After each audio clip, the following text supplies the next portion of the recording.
आप अभी सुन रहे थे दो कर्ता की बात। कौन कौन दो कर्ता?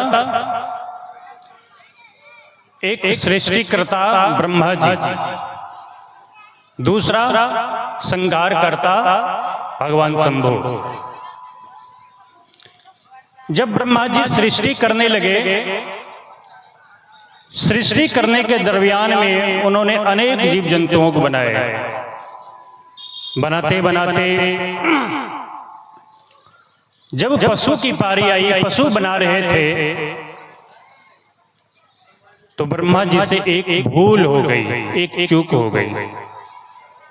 वो क्या भूल हो गई? ब्रह्मा जी बना रहे थे पशु को, पर बनाते बनाते उनसे ये भूल हो गई कि पशु को पूंछ और सिंग होता है, और ब्रह्मा जी पूंछ और सिंग देना भूल गए, तो एक विचित्र आकृति बनकर तैयार हो गया, एक दैदीप्यमान आकृति बनकर तैयार हो गया, एक सर्वोत्कृष्ट आकृति बनकर तैयार हो गया। और वो आकृति इस सृष्टि का सिरमौर बन गया।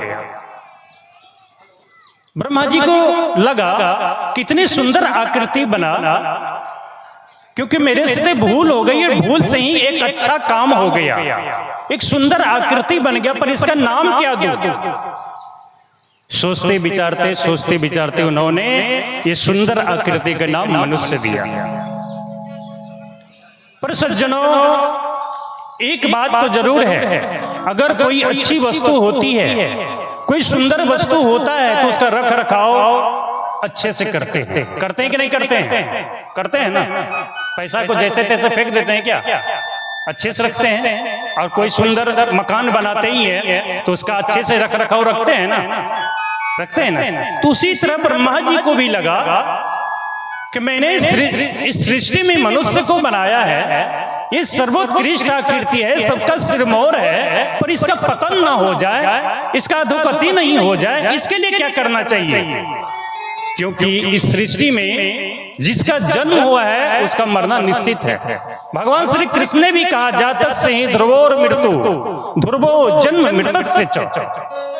जिसकी जन्म होती है उसकी मृत्यु निश्चित है, पर मृत्यु के बाद ये मनुष्य का अधोगति ना हो, इसके लिए क्या करना चाहिए? सज्जनों, जानते हैं ब्रह्मा जी बहुतों ऋषि महर्षि साधु संतों के पास भटके।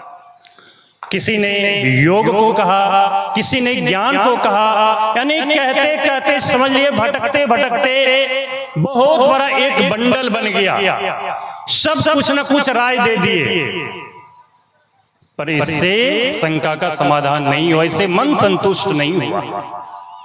जब मन संतुष्ट नहीं हुआ तो भटकते भटकते देवादिदेव महादेव शंभु के पास पहुंचे, भगवान शंकर के पास पहुंचे।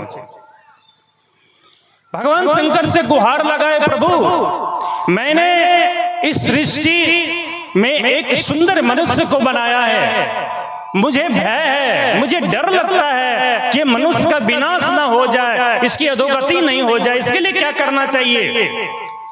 भगवान शंभु प्रसन्न हो गए, खुश हो गए और कहने लगे, ब्रह्मा तुम सही समय पर मेरे पास आए हो और ये तुम्हारा उद्देश्य बिल्कुल सही है। भगवान राम ने भी कहा, क्या कहा? सभी नगर निवासियों, सभी सभासदों, गुरुजन, पूर्वजों को बुलाया। क्यों? भगवान राम के राज्य में किसी भी चीज की कमी थी क्या? बताइए आप लोग, किसी भी चीज की कमी थी? भगवान राम के राजत्व काल में कहने में आता है, दैहिक भौतिक तापा राम राज काहू नहीं व्यापा। भगवान के राम राजत्व काल में ये त्रैताप नहीं व्यापता था। अगर ये त्रैताप नहीं व्यापता था, फिर डर किस बात की? भगवान राम क्यों सभी सभासदों को बुलाए? भगवान राम को लगा कि मेरे राजत्व काल में सभी तो ठीक है, पर यहाँ से जाने के बाद इसका अधोगति नहीं हो जाए, इसके लिए उन्होंने बुलाया। और क्या कहा? जो परलोक यहाँ सुख चाहो, सुन मम बचन हृदय सुलभ सुखद मार्ग यह भक्ति मोरी पुराण श्रुति गाई। भगवान राम का मेरे राजत्व काल में तो ठीक हो, सभी सुखी हो, सभी संपन्न हो, किसी भी चीज की कमी नहीं है, पर यहां से जाओगे, यहां जाने के बाद भी तुम ठीक रहो, उसके लिए तुमको भक्ति करना पड़ेगा। यही बात ब्रह्मा जी भगवान शंकर को कहे। भगवान शंकर ने कहा तुम्हारा उद्देश्य उत्तम है, तुम्हारा विचार उच्च कोटि की है, और ब्रह्मा मैं तुम्हें एक मंत्र बताता हूं, ये मंत्र लेकर तुम पृथ्वी लोक पे जाओ, और जितने भी प्राणी हैं, जितने भी मनुष्य तुम बनाए हो, सभी मनुष्य को जहन में घोल दो, सभी मनुष्य तक ये मंत्र को पहुंचा दो, तो मेरा मानना है कि जरूर उसका उद्धार और कल्याण हो जाएगा। वो मंत्र क्या है आप लोग जानना चाहेंगे? जानना चाहेंगे वो मंत्र क्या है? भगवान ब्रह्मा ने जो बताया हो या नहीं? नहीं। कितने आदमी जानना चाहेंगे वो मंत्र कौन सा है? सबको जानना है। तभी सत्संग युग में आपने सुना, देहावसान समय चित्ते यद्विभावे तत्त्वदेव भवे जीव इत्येव जन्म कारणम। ईश्वर भगवान श्री कृष्ण गीता में कहा, यं यं वापीश्वरं भावं तेस्त्यन्ते कलेवरं तम तमेवैति कौन्ते सदा तद्भाव भावना। यान्ति देवव्रता देवान् पितृयान्ति पितृव्रता भूतानि यान्ति भूतेज्य यान्ति मद्या जिनोपि माम्। भगवान ब्रह्मा का देहावसान समय चित्ते। देखिए ध्यान आप लोग का भटक गया। अगर ध्यान भटक जाएगा फिर आप सही ढंग से सुन नहीं पाएंगे, और नहीं सुन पाएंगे तो यही जन्म मरण का कारण बन जाता है। बोले श्री सद्गुरु। भगवान ब्रह्मा ने कहा, भगवान ब्रह्मा से भगवान शिव ने कहा कि ब्रह्मा ये जो मंत्र है देहावसान समय चित्ते, यानी देह त्याग के समय, देहावसान माने शरीर छूटना, शरीर त्याग के समय चित्त में जो जो भावनाएं जीव करता है वही वही जन्म का कारण होता है। ये मनुष्य का शरीर 14 इंद्रियों से मिलकर बना है। कौन कौन? 5 ज्ञान की, 5 कर्म की और 4 अंतःकरण की इंद्रियां हैं। 4 अंतःकरण की कौन कौन सी इंद्रियां हैं बताएंगे? मन, कल पूज्यपाद स्वामी भगवतानंद जी महाराज बता रहे थे, मन, बुद्धि, चित्त और अहंकार, ये 4 अंतःकरण की इंद्रियां हैं। मन का क्या काम है बताइए? संकल्प विकल्प करना। मन का काम है संकल्प विकल्प करना। और बुद्धि का क्या काम है? निर्णय करना। यानी आप पंच में बैठे हुए हैं, पंचायती हो रहा है, तो सब किसी न किसी ढंग से सब कुछ न कुछ बोलता है, पर निर्णय कौन करता है? जो गांव का प्रधान होता है। हाँ ये भाई ये बात सही है, ये बुद्धि का निर्णय करना होता है। और ये निर्णय जो होता है ये कहां जाके स्थिर रहेगा? ये जाके स्टोरेज होता है चित्त में। ये कहिए मेमोरी है चित्त। यानी 10 साल पहले, 20 साल पहले आपके साथ कोई घटना घटी हो तो आपको ख्याल आ जाता है कि फलाने डेट में ये घटना घटी थी। ये कहाँ रहता है स्टोरेज? ये चित्त में। यही कह रहे हैं कि जीवन पर्यंत आप जो काम करेंगे, यानी जीवन पर्यंत आप धन कमाने के फेर में रहेंगे, क्या मरते समय परमात्मा का याद आएगा? बताइए। मरते समय भी वही चित्त में रहेगा और मरते समय भी धन का ही ख्याल रहेगा। तो सज्जनों कान खोलकर सुन लीजिए, आपको चूहा बनना पड़ेगा, सर्प बनना पड़ेगा, कोई नहीं बचा सकता इससे।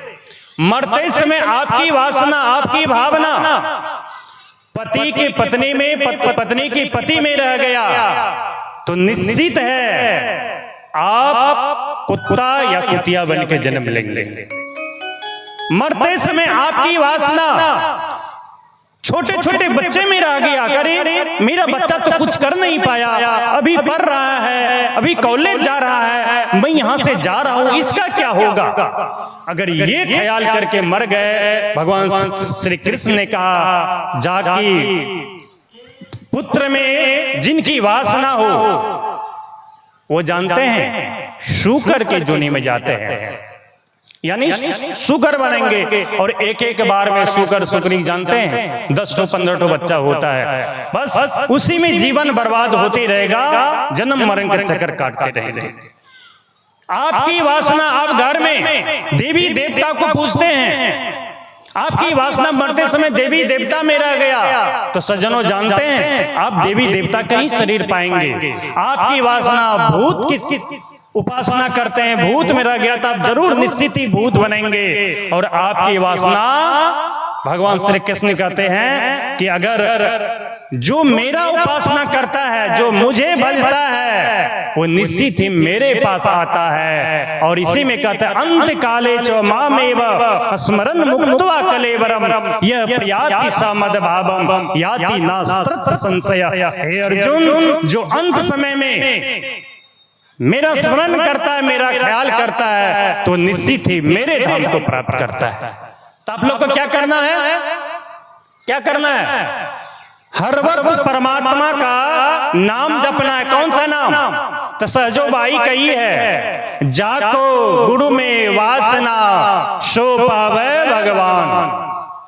सहजोबाई कहती है जो गुरु के द्वारा मंत्र मिला है, कौन सा गुरु के द्वारा, तो भगवान श्री कृष्ण गीता में कहे हैं एकोपि कृष्ण सकृत प्रणामो दशासु मेधेन वृतेन तुल्यो दशासु मेधीन पुनरपि जन्म कृष्ण प्रणामो पुनो भवायो। वो सच्चे संसद गुरु जिनके एक बार दर्शन कर एक बार उसके चरण शरण में अपने आप को झुका दिए। तो मेरा थोड़ी कहना है, भागवत महापुराण कह रहे हैं कि 10,000 जो अश्वमेध यज्ञ का फल होता है, एक बार दर्शन और माथा टेकने से संत के शरण में हो जाता है।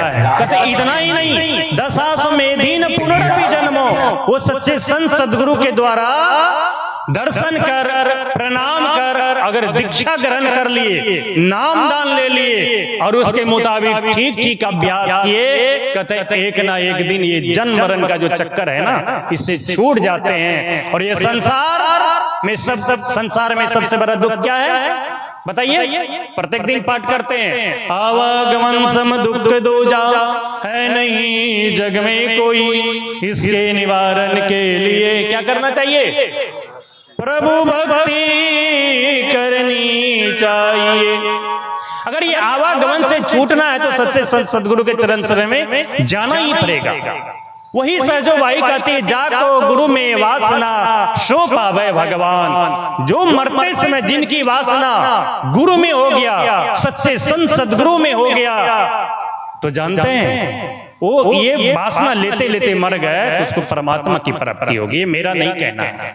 कहता अगर सच्चे संत गुरु में वास नहीं हो तो उससे थोड़ा नीचे आइए।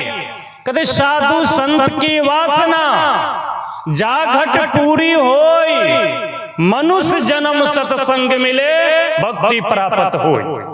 कहते अगर सदगुरु में वासना नहीं रहे कोई बात नहीं है, उसे थोड़ा और हल्का किए कि साधु संत की वासना, यानी मंच पर जो जितने भी साधु संत महात्मा बैठे हैं, अगर इनका भी थोड़ा थोड़ा ख्याल करने लगे, क्या सत्संग में गए थे, बाबा बहुत ढंग से प्रवचन सुना रहे थे, बड़ा ही ठीक ठाक कह रहे थे, अगर ये भी मन में ये भी ख्याल मरते समय मन में रह गया ना, कहते हैं अधोगति में आप नहीं जाएंगे और मनुष्य जन्म होगा अगले जन्म में, अब मनुष्य जन्म पाकर फिर भक्ति करवाएगा।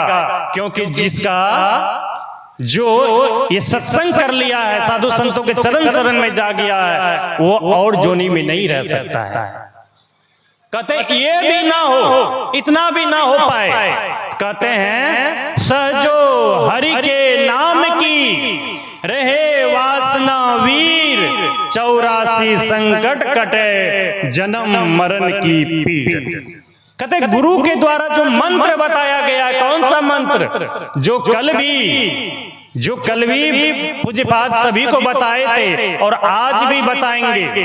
वो मंत्र अगर जपते रहेंगे, जपते जपते मरते से वो मंत्र याद आ गया, कहते हैं ये 84 का जो ये चक्कर है ना, वो समाप्त हो जाएगा और परम धाम की प्राप्ति होगी।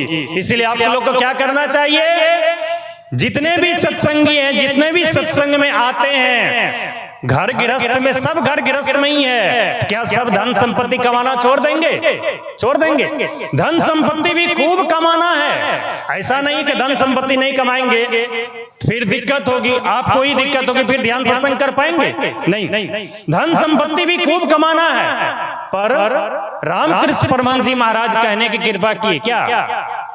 इस संसार में बड़े घर की नौकरानी की तरह रहो। जिस तरह बड़े घर की नौकरानी ऊपर से कहती है कि मेरा घर है, ये गाड़ी मेरी है, ये बंगला मेरा है, ये बच्चे मेरे हैं, पर अंदर से वो जानती है कि मेरा कुछ नहीं है। मालिक के एक इशारे हो जाने पर धक्का देके निकाल दिया जाएगा। इसी तरह संसार में रहो, धन संपत्ति खूब कमाओ, जमीन जगह खूब बनाओ, महल अटारी खूब बनाओ, पर उसमें आसक्त नहीं रहना है, उसमें लिप्त नहीं रहना है। हर वक्त अंदर से सचेत रहिए कि ये मेरा कुछ नहीं है। परमात्मा का एक इशारे हो जाने पर यहां से जाना पड़ेगा, जाना पड़ेगा, जाना पड़ेगा। बोलिए श्री सद्गुरु